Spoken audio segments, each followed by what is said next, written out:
been going around the neighborhood talking about what happened to Brian on the evening of June 24th. And I remember seeing Brian the day after, and he told me a horrific story about what happened to him. Wednesday, June 24th, approximately 10:30.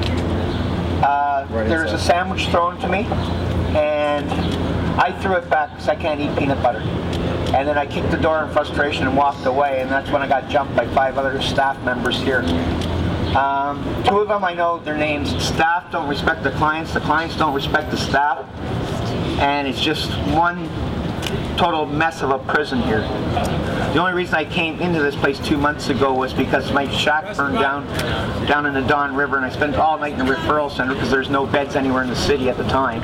And then I went to City Hall to complain, and Boris put me in here.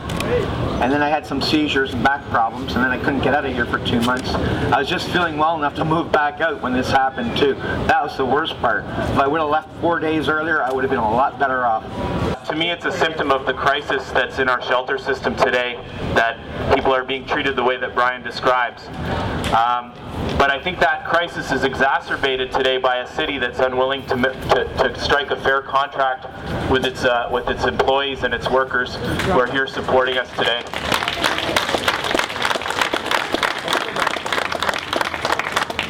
Many of the QP workers who are here are trained in de-escalation and know their clients, know people like Brian, know who's allergic to what. So when we have aggressive managers filling in for workers, this is the kind of casualties that we're seeing in our streets, people beaten and left on the curb.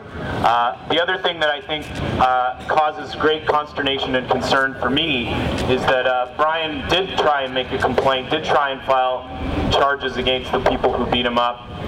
But unfortunately, PC Goatby, a 51 division, elected not to actually proceed with laying in information. An incident report would have been written as a result of this incident, because Brian is not allowed back in the shelter. We were there the next day to get his belongings. We want a copy of that incident report today. Secondly, we want the names of the managers who were involved in the incident. And thirdly, we want hostile services to lay charges against those people, or to investigate what happened.